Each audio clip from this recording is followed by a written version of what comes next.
आपण आपलं दुसरा घटक पाहणार आहोत. श्राव्यातील ध्वनीचे जे उपयोग आहेत ते कोणते कोणते आहेत? श्राव्यातील ध्वनीचे उपयोग कोणत्या प्रकारे येतात की एका जहाजावर दुसऱ्या जहाजावर संपर्क साधण्यासाठी श्राव्यातील ध्वनी हा उपयोगी ठरतो. की एका जहाजावरून दुसऱ्या जहाजाला परत जाण्यासाठी किंवा साधण्यासाठी दुसऱ्या जहाजावर संपर्क साधण्यासाठी म्हणजे कम्युनिकेशन करण्यासाठी देखील आपल्याला श्राव्यातील ध्वनी हा आपल्याला वापरला जातो. म्हणजे ज्याप्रमाणे बाबा ही एक बोट आहे, ही एक बोट आहे की याच्यामध्ये कम्युनिकेशन करायचं ठरलं तरी आपल्याला श्राव्यातील ध्वनी हा आपण त्याचा वापर करत असतो की जेणेकरून जे काही गोष्टीमध्ये त्यांचं जे महत्त्वाचे डिस्कशन करायचं असेल किंवा एखाद्या गोष्टीची मदत करायची असेल किंवा एखाद्या गोष्टीची त्यांना मदत हवी असेल तर या गोष्टीसाठी देखील त्यांना मुलांनो श्राव्यातील ध्वनीचा हा उपयोग पडतो. जसे जे बोट आहे आणि बोटीमध्ये जे सामान घेऊन जात आहे त्या सामानासाठी म्हणा किंवा त्याच्यात जे कम्युनिकेशन आहे किंवा एखादा रस्ता विचारण्यासाठी म्हणा किंवा एखाद्या कोणत्याही महत्त्वाच्या निर्णयासाठी देखील त्यांना कम्युनिकेशन करण्यासाठी देखील श्राव्यातील ध्वनीचा हा उपयोग करणं हा गरजेचं आहे. जसे बघा आपल्याला देखील कम्युनिकेशन करण्यासाठी आपल्याला बोलणं गरजेचं आहे. त्याचप्रमाणे इथे देखील मुलांनो की जहाजावरील संपर्क करण्यासाठी देखील गरज आहे. प्लास्टिकचे पृष्ठभागे एकत्र जोडण्यासाठी बघा त्यांनी सांगितलं जे प्लास्टिकचे जे तुकडे आहेत ते काय करण्यासाठी एकत्र जोडण्यासाठी. जसं इथे मला दिसत आहे जे प्लास्टिकचे जे पृष्ठभाग आहेत ते एकत्र जोडण्यासाठी. दुधासारखा द्रव अधिक काळ टिकवून ठेवताना जो दूध आहे ते काय आहे जास्त काळ किंवा दीर्घकाळ ते टिकून राहतं का तर नाही.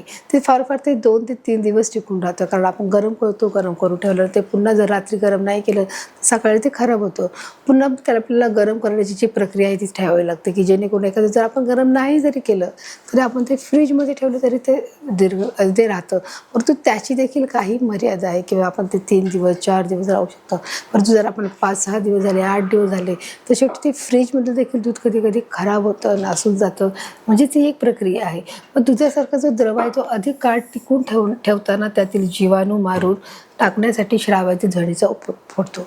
आणि म्हणून त्यांनी सांगितलं की दुधाचा जे द्रव आहे तो अधिक काळ टिकून ठेवण्यासाठी त्यातील जे जीवाणू आहे ते मारणं गरजेचं आहे. कारण जे आपण पाहिलं की जे अन्नांना विषबाधा करण्यासाठी जे बॅक्टेरिया जे निर्माण होतात ते बॅक्टेरिया नष्ट करण्यासाठी ते संपवण्यासाठी देखील श्राव्यातील ध्वनीचा हा आपल्याला उपयोग होऊ शकतो. जसं तुम्हाला परीक्षेला प्रश्न विचारू शकतो की श्राव्यातील ध्वनीचा उपयोग हा कशासाठी वापरला जातो तर तुम्हाला इथे सांगणं हे गरजेचं आहे की बघा जसं जहाजावरील संपर्क साधण्यासाठी प्लास्टिकचे पृष्ठभाग एकत्र करण्यासाठी त्याचप्रमाणे दुधामध्ये असलेले जे बॅक्टेरिया आहे त्या जीवाणूंना नष्ट करून दूध हे व्यवस्थित जास्त काळ टिकून राहण्यासाठी देखील श्राव्याच्या ध्वनीचा हा उपयोग आपल्याला मोठ्या प्रमाणामध्ये होत असतो. अशा प्रकारे आपण श्राव्याच्या ध्वनीचे उपयोग आपण इथे पाहत आहोत की कोणकोणत्या प्रकारे आपल्याला त्याची मदत होऊ शकते किंवा उपयोग होऊ शकतो. तसंच आहे हृदयाच्या ठोक्याचा अभ्यास करणाऱ्या तंत्रज्ञानामध्ये देखील सोनोग्राफीमध्ये. आता हे जे हृदय आहे हे हृदय हे आपल्यासाठी अत्यंत महत्त्वाचं आहे ना. हे हृदयाचे ठोके हे व्यवस्थित पडणं गरजेचं आहे. हे जे हृदयाचे ठोके आहेत हे जर कमी जास्त प्रमाणामध्ये झाले तर साहजिकच आहे मानवी शरीरावर त्याचा परिणाम होतो. म्हणजेच काय परिणाम होतो त्याला म्हणजे आपलं जर हृदयाचे ठोके हे जास्त वाढले गेले की जास्त फार कमी ठोकत असेल तर आपलं बॉडी ही काय करत आहे वेगळ्या प्रकारे रिस्पॉन्स करायला सुरुवात होते आणि मग त्यावेळेस आपल्याला श्वासोच्छ्वास घ्यायला हा त्रास होतो. हृदयाच्या ठोक्याचा अभ्यास करण्यासाठी देखील आपल्याला श्राव्याच्या ध्वनीचा हा उपयोग होत आहे. म्हणजे कशामध्ये तंत्रज्ञानामध्ये म्हणजेच कसं आहे सोनोग्राफीमध्ये. मग आपलं जे हृदयाचे ठोके आहे ते सतत ते व्यवस्थित आणि नियमितपणे पडणं देखील गरजेचं आहे. सोनोग्राफीमध्ये अशा प्रकारे हृदयाच्या ठोक्याचा देखील उपयोगात आहे. मानवी शरीराची अंतर्गत व्यवाची प्रतिमा मिळवण्यासाठी म्हणजेच काय आहे एक्सरे मिळवण्यासाठी. जसं आपण कसं दिसत आहोत हे पाहण्यासाठी आपण काय करतो मुलांना फोटो काढतो. जसं मी तुम्हाला आता सांगितलं की जसं आपल्याला फोटो काढण्यात आपण कसं दिसत आहोत हे पाहायचं असेल तर आपल्याला काय करणं गरजेचं आहे फोटो काढायचं गरजेचं आहे. त्याचप्रमाणे आपल्या अंतर्गत आपल्या शरीरामध्ये असणारे जे वेगवेगळे जे अवयव आहेत त्या अवयवामध्ये कुठे बिघाड झाला आहे का नाही हे पाहण्यासाठी आपण फोटो काढू चालेल तर नाही तर त्याच्यासाठी आपल्याला विशेष तंत्रज्ञानाची गरज आहे. म्हणजेच आपण त्याला एक्सरे बोलतो. म्हणजे मानवी शरीराच्या अंतर्गत अवयवाची एक प्रतिमा मिळवण्यासाठी म्हणजेच काय आहे एक्सरे की आपल्या डोक्याला समजा एखादं डोकं दुखत आहे की आपलं पोट दुखत आहे किंवा आपल्या हाताला फ्रॅक्चर झाला आहे मग ते कितीपर्यंत झालं आहे किती हाडांना झालं आहे त्याची किती प्रमाणामध्ये त्याची साईज आहे तर ते सर्व गोष्टीचं निदान होण्यासाठी आपल्याला साहजिकच एक्सरे काढावं लागत आहे. मग एक्सरे काढल्यानंतरच आपल्या त्या गोष्टीचं निदान होणार आहे की तो जो पृष्ठभाग आहे किंवा एखाद्या हाडाचं माझा हाताचा हाड आहे त्या हाडामध्ये समजा फ्रॅक्चर झाला आहे इथे मुक्का मार लागला आहे किंवा इथे खांद्याला मुक्कामा लागला आहे, मग हे फ्रॅक्चर झालं आहे का, हा अस्थिभंग झाला आहे का, हा किती प्रमाणात गंभीर आहे, किती प्रमाणामध्ये म्हणजे हा व्यवस्थित आहे की हा मग ते त्याच्यानुसार त्याचं औषध ठरवलं जातं. अशा प्रकारे अंतर्गत शरीर रचनाच्या प्रतिमा मिळण्यासाठी किंवा अंतर्गत अवयवाची प्रतिमा मिळवण्यासाठी म्हणजेच एक्सरे देखील काढला जातो, त्याच्यानुसार ठरवलं जातं. त्याचप्रमाणे कारखान्यात यंत्राची स्वच्छता करण्यासाठी, कारखान्यामध्ये जर एवढा मोठा कारखाना आहे, मग कारखान्यामध्ये यंत्राची स्वच्छता करण्यासाठी की मोठा जो कारखाना आहे तो स्वच्छ ठेवायचा आहे, मग तो स्वच्छ ठेवण्यासाठी देखील आपल्याला श्राव्याच्या उपयोगाची गरज आहे. धातूच्या ठोकळ्यातील तडे व मेघा शोधण्यासाठी, आता धातूचे ठोकळे जे आहेत त्या ठोकळ्यामधील तडे या अशा प्रकारे बघा, हे जे तडे आहेत तडे व मेघा शोधण्यासाठी अशा प्रकारे देखील त्याचा आपल्याला उपयोग होत आहे. जसं हे लाकूड आहे, धातूचा ठोकळा आहे, या सर्व गोष्टीसाठी आपल्याला श्राव्याचा उपयोग हा होत असे. आता आपण पाहिलं होतं की श्राव्याचे उपयोग म्हणजे काय काय आणि ते कोणकोणते होते हे देखील आपण या पाठाच्या माध्यमातून चित्रकाच्या माध्यमातून समजून घेतलं आहे. आता आपण पाहणार ध्वनीचे जे परावर्तन होत आहे ते ध्वनीचे परावर्तन कशा प्रकारे होते, की ते रिफ्लेक्शन कशा प्रकारे होते आहे ते देखील आपण या पाठाच्या माध्यमातून आपण पाहणार आहोत. बघा इथे दिलं आहे की कशा प्रकारे जर आपण बोलला गेलेला आवाज हा ट्रान्सफर होतो. बघा इथे तुम्हाला एक प्रयोग दिला आहे, तो प्रयोग बघा. पहिले कृती नंबर 1 सांगितलं आहे, कार्डबोर्डच्या एकसारख्या 2 नळ्या घ्यायच्या आहे. हे जे तुम्हाला दिसत आहे हे काय आहे, कार्डबोर्ड आहे. तो तुम्ही कोणत्याही रंगाचा घेऊ शकता, तुम्हाला जो आवडेल तो. त्याची जी उंची आहे ती देखील सारख्या प्रमाणामध्ये घ्यायची आहे. आणि हे जे वॉल दिसत आहे काय आहे, वॉल म्हणजे काय आहे, भिंत आहे. मग कार्डबोर्ड नळी ही दोन्ही सारख्या आकाराची घेतली आहे आणि ती काय कशा प्रकारे ती ठेवलेली आहे. बघा कार्डबोर्डच्या एकसारख्या हे 2 नळ्या आपण घेतलेल्या आहेत. ह्या 2 नळ्या आपण व्यवस्थित एका मापामध्ये घेतल्या आहेत. दुसरं काय करायचं आहे, टेबल जवळ भिंतीजवळ आकृती दाखवल्याप्रमाणे ठेवायचं आहे की दोन्ही भिंतीला लागून ठेवायचं आहे, म्हणजे भिंतीच्या अगदी असं जवळ ठेवायचं आहे आणि ते कसं क्रॉस कनेक्शनमध्ये ठेवायचं आहे. दिसतंय मुलांनो कसं त्याची ठेवण्याची जी पद्धत आहे ती कशी ठेवली आहे, क्रॉस कनेक्शनमध्ये ते ठेवलेली आहे. टेबलवर भिंतीजवळ आकृती दाखवल्याप्रमाणे आपल्याला अशा प्रकारे ठेवायचं आहे. तिसरं आपण काय कृती करणार आहोत, एका नळीच्या एका टोकाशी घड्याळ ठेवायचं आहे व दुसऱ्या टोकाच्या बाजूने ध्वनी ऐकण्याचा प्रयत्न करणार आहोत. म्हणजे आपण जर इथून जर आपण घड्याळ ठेवलंय व घड्याळच्या ठोकाचा आवाज हा काय करणार आहे, या नळीतून पार जाऊन भिंतीकडे आणि भिंतीतून पार आपण या नळीतून ऐकण्याचा प्रयत्न करणार आहोत. बघा अशा प्रकारे बघा इथे घड्याळ ठेवलं आहे, कार्डबोर्ड नळी आहे आणि तो आवाज दुसऱ्या नळीच्या बाजूने ध्वनी ऐकण्याचा प्रयत्न करायचा आहे. म्हणजे ही जी मोकळी जागा आहे ही दिसत आहे, ही जी मोकळी जागा आहे या मोकळ्या जागेतून आपल्याला काय ऐकायचं आहे, ध्वनी ऐकण्याचं काम करायचं आहे. म्हणजे इथून आपण जर घड्याळ ठेवलं आहे तर हे इथूनचं घड्याळ आहे तर इथून आपण घड्याळचं जे टिकटिक जो आवाज येतो तो आवाज आहे तो आपल्याला कुठून ऐकायचा आहे, तर आपल्याला याच्या माध्यमातून हा टिकटिकचा आवाज ऐकायचा आहे. तर अशा प्रकारे बघा इथे नळी दाखवली आहे आणि हा प्रयोग देखील तुम्ही एखाद्या वेळेस हा घरी करून पाहू शकता. चौथं बघा काय करायचं आहे, 2 नळ्यामधील कोण असा करावा की घड्याळाचा आवाज स्पष्ट ऐकू येईल. की 2 नळ्यामधील हा अशा प्रकारे कोण तयार करायचा, म्हणजे तो कसा झाला पाहिजे, ट्रायंगल झाला पाहिजे. दिसत आहे मुलांना कसा झाला आहे, तो ट्रायंगल आहे. 2 नळ्यामधील कोण असा करावा की घड्याळाचा आवाज हा कसा ऐकायला आहे, सुस्पष्टपणे आवाज ऐकायला याप्रमाणे करायचा आहे. म्हणजे तो आपाती कोण व परावर्तित कोण अनुक्रमे θ1 व θ2 अशा प्रकारे आपल्याला मोजायचा आहे. बघा समजल्या मुलांना, तुम्ही सांगितले की 2 नळ्यामध्ये जो अंतर कोण कसा ठेवला आहे अशा प्रकारे ठेवायचा की जो घड्याळाचा आवाज आपल्याला स्पष्ट ऐकू येईल. म्हणजे तो कसा आहे, आपाती कोण आणि त्याचप्रमाणे हा परावर्तित कोण अनुक्रमे θ1 θ2 याप्रमाणे तो काय करायचा आहे, मोजायचा आहे. θ1 आणि θ2 या प्रकारे अशा प्रकारे आपण काय करणार आहोत, मोजणार आहोत. मग आपण अनुमान काय काढलं आहे बघा, मग आपल्याला काय अनुमान आलं आहे किंवा काय निष्कर्ष निघाला आहे, प्रकाश तरंगाप्रमाणे ध्वनी तरंगाचे देखील असे प्रकाश तरंग आहेत. प्रकाश तरंगाप्रमाणे ध्वनी तरंगाचे देखील घन किंवा द्रव हे पृष्ठभागावरून काय होतात, पृष्ठभागावरून परावर्तन होतात. ते देखील परावर्तनाच्या नियमाचे पालन करतात आणि ते देखील परावर्तनाच्या नियमाचे काय करतात, पालन करण्याचं ते काम करतात. बघा अशा प्रकारचे झाले की जो प्रकाश तरंगाप्रमाणे ध्वनी तरंगाचे देखील घन किंवा द्रव पृष्ठभागावरती परावर्तन करतात आणि ते देखील परावर्तनाचे नियमाचे देखील कशा प्रकारे ते पालन करण्याचं काम करतात. हा अनुमान आपल्याला निघाला. या प्रयोगाच्या माध्यमातून आपण सिद्ध केले की कशा प्रकारचे प्रकाश परावर्तनाचे ते देखील पालन करतात. बघा परावर्तनाच्या नियमाचे ते कशा प्रकारे पालन करतात हे देखील आपण या आपल्या कृतीमधून किंवा आपल्या निरीक्षणामधून किंवा प्रयोगामधून आपण सिद्ध केलेलं आहे. नेक्स्ट आहे, ध्वनीच्या परावर्तनासाठी एखाद्या खडबडीत किंवा चकचकीत पृष्ठभागाच्या अडथळ्याची आवश्यकता असते. आता जर ध्वनीचं परावर्तन करायचं ठरलं तर आपल्याला काय करायचं आहे की एखादा खडबडीत किंवा पृष्ठभाग आहे चकचकीत पृष्ठभाग कोणता, एखादा खडबडीत भाग किंवा एखादा चकचकीत पृष्ठभाग आहे, अडथळ्याची आवश्यकता असेल की जिथे जेणेकरून अडथळा असतो. मग हा जी भिंत आहे हा एकदमच सपाट आहे का, की त्याच्यामध्ये काय आहे, खडबडीतपणा आहे आणि म्हणून तो ध्वनीचं परावर्तन होत आहे. समजते मुलांना की बघा आपण देखील एखाद्या घराला समजा जॉईंट असतील तर एखाद्या वेळेस समजा घरामधून दुसऱ्याच्या शेजारच्या घरातून एखाद्या वेळेस मोठा आवाज ऐकायला आपल्याला आवाज ऐकायला येतो की काहीतरी चाललंय, परंतु तोच अगोदर जर आपल्याला समजा स्पष्ट आपल्याला आवाज ऐकायचा असेल तर आपण काय करतो, एखाद्या वेळेस एखादी व्यक्ती ती कान लावून एखादी व्यक्ती ती ऐकत असते की बाबा काय बोलले, की जेव्हा भिंतीला कान लावला जातो तेव्हा तो आवाज सुस्पष्टपणे ऐकायला येत असतो. मग त्याचप्रमाणे जर आवाज सुस्पष्ट ऐकायला येत असेल त्यासाठी आपल्याला काय करणं गरजेचं आहे की ध्वनीच्या परावर्तनासाठी एखादी जी खडबडीत किंवा चकचकीत पृष्ठभागाच्या अडथळ्याची ही अशा प्रकारे गरज आहे. भिंत कशी आहे, भिंत देखील कशी खडबडीत आहे आणि खडबडीत असल्यामुळे तो आवाज ऐकू येतो. ध्वनी ज्या दिशेने जातो व परावर्तित होतो त्या दिशा परावर्तक पृष्ठभागाच्या स्तंभिकेशी सारखेच कोन करतात. आता त्या स्तंभिकेशी कसे करतात, सारखेच कोन तयार करतात. ध्वनी ज्या दिशेने जातो, म्हणजे ध्वनी कुठे गेला आहे, हा घड्याळ आहे, घड्याळाचा जो ध्वनी आहे तो पसरत चाललाय, मग ध्वनी ज्या दिशेने जातो आणि तो परावर्तित होतो म्हणजे तो ट्रान्सफर होतो त्या दिशा परावर्तक पृष्ठभागाच्या स्तंभिकेशी सारखाच कोन करतात व ते एकत्र प्रतलात येतात, म्हणजे ते एकाच प्रतलामध्ये आलेले असतात. म्हटलं मुलांनो अशा प्रकारे ते एका प्रतलामध्ये येण्याचं ते काम करतात की त्या एकाच स्तंभिकेची ध्वनी ज्या दिशेने जातो त्या दिशेने ते परावर्तित देखील होतात आणि त्या स्तंभिकेशी एकच कोन देखील तयार करतात. ध्वनीचे चांगले परावर्तक व अयोग्य परावर्तक, एखाद्या परावर्तकापासून ध्वनी परावर्तित होत असताना ध्वनी किती प्रमाणात परावर्तित होतो.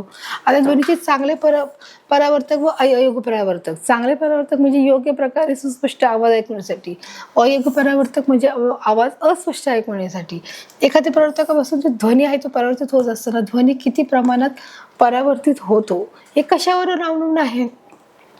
ध्वनीचे चांगले परावर्तक व अयोग्य परावर्तक असे वर्गीकरण करताना कठीण व सपाट पृष्ठभागावरून ध्वनीचे परावर्तन हे चांगल्या प्रकारे होत असते. बघा त्यांनी सांगितलं आहे अशा प्रकारे जर ध्वनीचे चांगले परावर्तन होते, जर ध्वनीचा आवाज स्पष्ट ऐकायचा असेल तर चांगल्या किंवा अयोग्य परावर्तक असेच वर्गीकरण जर करायचे ठरले, म्हणजे चांगले परावर्तक आणि अयोग्य परावर्तक, म्हणजे चांगले परावर्तक व अयोग्य परावर्तक असे वर्गीकरण ठरले तर कठीण आणि जो सपाट पृष्ठभाग आहे त्यावरून ध्वनीचे परावर्तन हे चांगल्या प्रकारे होत असते. बघा त्यांनी इथे स्पष्ट केलं आहे की ज्याप्रमाणे जो कठीण जो सरफेस असेल आणि जो सपाट पृष्ठभाग आहे त्या ध्वनीचे परावर्तन हे चांगल्या प्रकारे, म्हणजे उदाहरण त्याची कोणती आहेत बघा. तर आपण म्हणू शकतो कपडे, पेपर, चटई, पडदे, फर्निचर यापासून ध्वनीचे परावर्तन न होता ते ध्वनी शोषला जातो, म्हणून यांना अयोग्य परावर्तक म्हणतात. त्याच्यामध्ये ध्वनी येऊ शकतो का, नाही.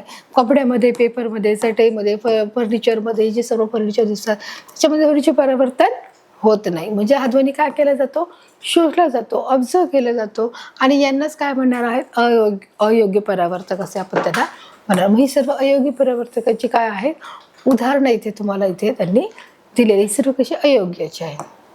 प्रतिध्वनी म्हणजे काय आहे की प्रतिध्वनी म्हणजे मूळ ध्वनीच्या कोणत्याही पृष्ठभागावरून होणाऱ्या परावर्तनामुळे झालेला पुनरावृत्ती होय. तर प्रतिध्वनी म्हणजे काय की आपण आवाज दिल्यानंतर पुन्हा आवाज ऐकायला येणे म्हणजे तो काय प्रतिध्वनी. म्हणजे तुम्ही बघा मुलांना एखाद्या वेळेस एखाद्या डोंगरावरती जर तुम्ही जेव्हा जाता आणि तिथून एखाद्या मोठ्याने आवाज द्यायचा प्रयत्न करता, पण जो तुम्ही आवाज देता तोच आवाज तुम्हाला प्रतिध्वनी ऐकायला येतो, म्हणजे तो आवाज तुम्हाला घुमल्यासारखा वाटतो. तुमचा आवाज पुन्हा 1 सेकंदानंतर लगेच जो आवाज तुम्हाला ऐकायला येतो, तुम्ही जसं बोलाल तसा तो आवाज येतो, म्हणजे तो कसा आहे त्याला आपण म्हणणार आहोत प्रतिध्वनी असे आपण म्हणणार आहोत. मग प्रतिध्वनी म्हणजेच काय आहे, मूळ ध्वनीच्या कोणत्याही पृष्ठभागावरून होणाऱ्या परावर्तनामुळे झालेली की काय आहे पुनरावृत्ती आहे. म्हणजे त्यामुळे मूळ ध्वनी म्हणजे कोण आहे, जो आपला आवाज आहे. आपला आवाज बोलला गेल्यानंतर तो पुन्हा दुसरा आवाज काय होणे, निर्माण होणे, त्याला आपण काय म्हणत आहोत प्रतिध्वनी असं आपण त्याला म्हणणार आहोत. म्हणजेच कोणत्या विषयावरून होणाऱ्या परिवर्तनामुळे झालेली ही काय आहे, ही पुनरावृत्ती आहे. म्हणजे पुनरावृत्ती याचा अर्थच काय आहे की वारंवार होणारी ही वृत्ती आहे, तर आपण काय म्हणतो पुनरावृत्ती. म्हणजे एकच गोष्ट ही जर सतत होत असेल तर आपण त्याला काय म्हणत आहोत पुनरावृत्ती असे आपण त्याला म्हणत आहोत. त्या गोष्टीचा फरक कळाला. प्रतिध्वनी म्हणजे काय की एकच ध्वनीचा आवाज वारंवार होणे. आता बघायला गेले ध्वनी व प्रतिध्वनी वेगवेगळे ऐकू येण्यासाठी 22 डिग्री सेल्सिअस तापमानाच्या ध्वनीच्या स्तोत्रापासून परावर्तनशील पृष्ठभागापर्यंतचे कमीत कमी अंतर हे सूत्राच्या सहाय्याने आपण काढणार आहोत. आता सांगितलं जो ध्वनी आहे नॉर्मल जे आपण बोललं गेले आहे, ध्वनी आणि प्रतिध्वनी याच्यामध्ये फरक आहे, नीट लक्षात घ्या. ध्वनी आणि प्रतिध्वनी. ध्वनी म्हणजे काय आहे की आपण बोलला गेलेला आवाज, जे आपल्याला ऐकू आलेला आवाज आहे तो ध्वनी आहे. प्रतिध्वनी म्हणजे काय आहे? प्रतिध्वनी म्हणजे काय आहे की आपण आवाज दिल्यानंतर आपला जो मूळ आवाज आहे, आवाजानंतर जो आपल्या आवाजाची प्रतिमा करणार किंवा आपल्या आवाजासारखा पुन्हा दुसरा आवाज येणे, म्हणजे त्याला काय म्हणायला हवं? प्रतिध्वनी. हे वेगवेगळे ऐकू येण्यासाठी 22 डिग्री सेल्सिअस तापमानात ध्वनीच्या स्रोतापासून परावर्तनशील पृष्ठभागापर्यंत कमीत कमी अंतर हे आपल्याला आता सूत्राच्या माहितीने काढायचे आहे. मग याचं देखील जे सूत्र आहे त्या सूत्राच्या माहितीने आपण कशा प्रकारे काढणार बघा, इथे दिलं आहे.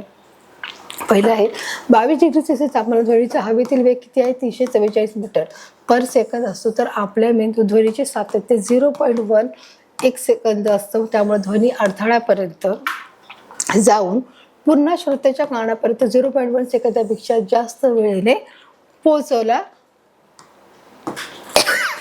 तर स्वतंत्र ध्वनी म्हणून ऐकू येईल.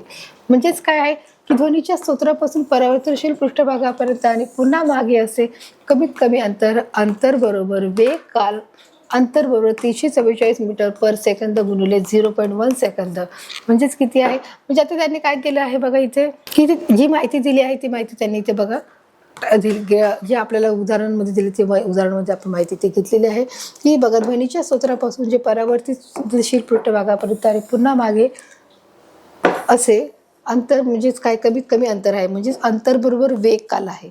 अंतर किती आहे? 344 मीटर. इथे दिले आहे बघा, अंतर किती आहे?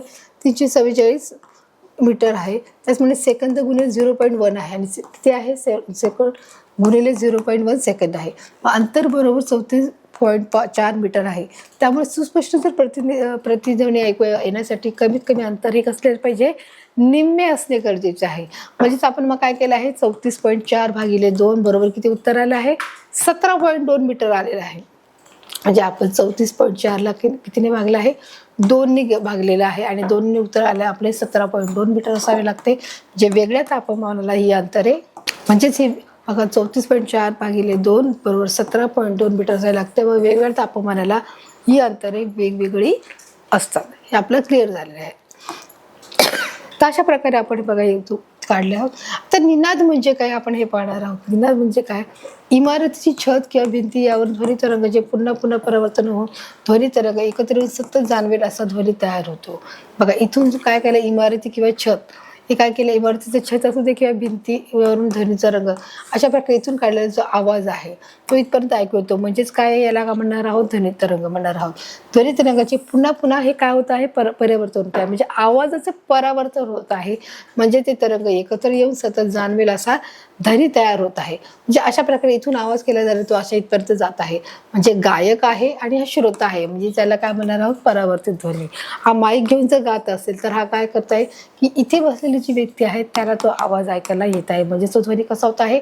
परावर्तित होत आहे. म्हणजे ध्वनी तरंगाचे पुन्हा पुन्हा परावर्तन ध्वनी तरंग हे एकत्र येऊन सातत्याने सतत जाणवतात त्या ध्वनी आणि अशा प्रकारे हा ध्वनी तयार होत आहे. म्हणजे त्याला काय म्हणणार आहोत की इमारती छत किंवा भिंती यावरून ध्वनी तरंगाचे पुन्हा पुन्हा परावर्तन होऊन ध्वनी तरंग एकत्र येऊन सतत जाणवेल असा ध्वनी इथे तयार होत आहे. म्हणजे तो कोणता ध्वनी आहे? परावर्तित ध्वनी. त्याचा परिणाम ध्वनीचे सातत्य राहण्यास होतं व यालाच निनाद म्हणतात. आणि याच्यामध्ये जे सातत्य असते त्यालाच आपण काय म्हणत आहोत? निनाद. म्हणजे याचा परिणाम ध्वनीचे सातत्य राहण्यास होतो आणि यालाच आपण काय म्हणत आहोत? निनाद म्हणत आहोत. इथपर्यंत की आले निनाद म्हणजे काय की त्या ध्वनीमध्ये सातत्य असतं, त्या ध्वनीला आपण काय म्हणत आहोत? निनाद म्हणत आहोत. एकच ध्वनी तरंगाच्या लगतच्या येण्यातील कालावधी कमी होत जातो. बघा त्यांनी सांगितलं की जो एकच ध्वनी तरंगाच्या लगतचा येण्यातील जो कालावधी आहे तो कालावधी कमी होत जातो, पण परावर्तित ध्वनी हा एकमेकांमध्ये मिसळून सुस्पष्ट नसणारा व वाढलेला असतो. बघा त्यांनी सांगितलेलं आहे की जो एकच तरंगाचा जो लगतचा जो येण्यातील जो कालावधी आहे तो कसा होत आहे? कमी कमी होत आहे, पण परावर्तित जो ध्वनी आहे तो एकमेकांमध्ये मिसळून जात आहे. जो परावर्तन होत आहे म्हणजे जो आवाज पुन्हा पुन्हा आपल्याला ऐकू येतो तो आवाज एकमेकांमध्ये काय होत आहे? मिसळून सुस्पष्ट नसणार असतो. तो सुस्पष्ट आवाज ऐकू येत नाही, स्पष्ट आवाज येत नाही व वाढलेला मेहनतीच्या ध्वनी वाढलेला जो महत्त्वाचा जो ध्वनी आहे तो ध्वनी खोलीत निर्माण होतो व काही सार्वजनिक सभागृहे किंवा श्रोतेच्या बसण्याच्या जागा ध्वनीविषयक निकृष्ट ठरण्याचे कारण निनाद असते. आणि मग हे कारण कोणते ठरते आहे की ते ध्वनी खोलीत निर्माण होतो, तर काही सार्वजनिक सभागृह किंवा श्रोत्यांच्या बसण्याच्या जागा मग अशा वेळी ध्वनीविषयक निकृष्ट ठरण्याचे कारण ठरते. मग अशा गडबडीच्या ठिकाणी, गोंधळाच्या ठिकाणी किंवा जिथे जास्त श्रोते आहे, जिथे जास्त गडबड आहे किंवा जिथे सार्वजनिक जी सभागृह आहेत, अशा वेळेस आवाज जो परत आवाज आला तर तो आवाज निकृष्ट दर्जाचा ठरतो आणि तो निनाद देखील निकृष्ट ठरत असतो. तो ध्वनी कसा आहे, ध्वनीविषयक तो निकृष्ट ठरण्याचे कारण कोण आहे, निनाद आहे. कारण तो ध्वनी कसा होत आहे, तो सारखा परस्पर होतो आणि त्याच्यामध्ये एक सारखे जर सातत्य राहिले म्हणजे तो आवाज स्पष्ट ऐकायलाच येत नाही तर त्याचा उपयोगच काय आहे. आणि म्हणूनच त्यांनी सांगितलेलं आहे की तो ध्वनीविषय कसा आहे, तो निकृष्ट दर्जाचा ठरतो आणि म्हणूनच अशा ध्वनीला काय म्हटलं आहे, निनाद असं म्हटलं आहे. निकृष्ट ठरण्याचे कारण कोण आहे, निनाद आहे. मग हे कारण कोणत्या प्रकारचे आहे, एका खोलीत बसण्यामुळे होते किंवा एकाच खोलीमध्ये त्याचे सातत्य वाढत राहणे किंवा सभागृहामध्ये आवाज सतत आवाज ऐकू येणे, त्याच्यामुळे अस्पष्ट आवाज ऐकू येतो आणि याचं कारण काय आहे, निनाद आहे. इथपर्यंत क्लिअर आहे. चला आपण पुढे वाढणार आहोत. सोनार म्हणजे काय, या घटकाबद्दलची आता आपण माहिती घेणार आहोत. बघा इथे दिलं आहे सोलार. बघा आता सोलारचं महत्त्व काय सांगितलंय, सोलार नेव्हिगेशन अँड रँकिंग यांचे लघुरूप म्हणजेच काय आहे, सोनार आहे. आज बघा इथे काय दिलं आहे, अशा प्रकारे इथे चित्रामध्ये पाहू शकतो की कशा प्रकारे सोनार हे जहाज आहे, त्या जहाजाच्या खाली ज्या वस्तू आहेत ते शोधण्यासाठी की कोणत्या गोष्टीचा कोणकोणत्या घटक आहेत ते पाहण्यासाठी सोनारचा उपयोग होतो. म्हणजेच बघा त्याने दिलं आहे, पाण्याखालील वस्तूचे जे अंतर आहे ते दिशा व वेग श्राव्यातील ध्वनी तरंगाचा उपयोग करून मोजते. मध्ये बघा आता त्यांनी सांगितलं की पाण्याखालील वस्तूचे जे अंतर आहे, पाण्याखाली असलेले जे वस्तूचे जे अंतर मोजण्यासाठी, दिशा व वेग मोजण्यासाठी व श्राव्यातील ध्वनी तरंगाचा अशा प्रकारे उपयोग मोजतो. मध्ये प्रेक्षेपक व शोधक हे असतात. म्हणजे काय की मध्ये प्रेक्षेपक आणि शोधक असतात. म्हणजे काय, समुद्राचा शोध आहे, हा प्रेक्षेपक आणि शोधक आहे. बघा ह्या प्रकारे दिसत आहे. शोधक म्हणजे काय, जो शोधणार आहे. प्रेक्षेपक म्हणजे तिथे तो तळापासून तिथपर्यंत जाणार आहे, म्हणजे त्याला प्रेक्षेपक आणि शोधक असे दोन नावं दिलेले आहेत. आणि हा जो आहे तो काय आहे, समुद्राचा जो तळ आहे. बघा प्रेक्षेपक, शोधक, समुद्र तळ आणि हे काय आहे, जहाज जे तुम्हाला दिसत आहे. अशा प्रकारे वस्तूखालचे जे अंतर आहे, दिशा आहे, वेग हे मोजण्यासाठी देखील त्याचा वापर होतो. ते जहाजावर किंवा बोटीवर बसवले जातात. ते कुठे बसवतात, ते जहाजावर किंवा बोटीवर बसवले जातात. प्रेक्षेपक श्राव्यातील ध्वनी तरंग निर्माण करून प्रसारित करतो. हे तरंग पाण्यातून प्रवास करतात. आता हे बघा काय सांगितलं त्यांनी की प्रेक्षेपक आहे तो श्राव्यातील ध्वनी तरंग निर्माण करत असतो. जो प्रेक्षेपक आहे त्याचं काय काम आहे की श्राव्यातील ध्वनी तरंग निर्माण करायचं आहे आणि ते प्रसारित करणं. म्हणजे त्याप्रमाणे जसं आपण एक पाण्याचा खडा टाकला ते ध्वनी प्रसंग तयार होतात, त्याप्रमाणे ते ध्वनी तरंग निर्माण करण्याचं काम करतात. हे तरंग पाण्यातून प्रवास करतात आणि हे जे तरंग आहेत ते पाण्यातून प्रवास करत करत पुढे जाण्याचं काम करतात. पुढे म्हणजे त्यांनी सांगितले परावर्तित झालेले जे तरंग आहे ते तरंग जहाजावरील ग्राहक ग्रहण करतो. आता त्यांनी सांगितले की जे परावर्तित झाले जे तरंग ते काय करतात, जहाजावरील ग्राहक ग्रहण करतात. जे आपले जे तरंग निर्माण झालेले जे तरंग आहेत ते काय करतात, जहाजावर जे प्रवासी आहेत, जे ग्राहक आहेत ते ग्राहक त्यांना काय करतात, ग्रहण करतात. म्हणजे ते एक्सेप्ट करतात व ध्वनी तरंगाचे विद्युत लहरीत रूपांतर होते. आणि अशा प्रकारे ध्वनी लहरीचे विद्युत म्हणजे इलेक्ट्रिसिटीमध्ये त्याचे रूपांतर होण्याची जी प्रक्रिया आहे ती देखील याच्यामध्ये सुरू होत असते. अशा प्रकारे जी पूर्ण प्रोसिजर आहे ती प्रोसिजर किंवा ती घटना आहे त्याच्या माध्यमातून पुढे जाते. सोनार तंत्र वापरून समुद्राची खोली काढता येते. आता त्याचा त्यांनी महत्त्वाचा उपयोग दिला की सोनार तंत्राचा काय उपयोग आहे की सोनार तंत्र वापरून समुद्राची जी खोली आहे ती किती उंची आहे त्याचे काढली जाते. पाण्याखालच्या ज्या टेकड्या आहेत, ज्या दऱ्या आहेत, पाण्याखाली बसलेल्या ज्या टेकड्या आणि दऱ्या आहेत, त्याचप्रमाणे ज्या पाणबुड्या आहेत, त्याचप्रमाणे आपण हिमनग बुडालेली जहाजे इत्यादीसाठी देखील मला त्याचा काय होत आहे, उपयोग होत आहे.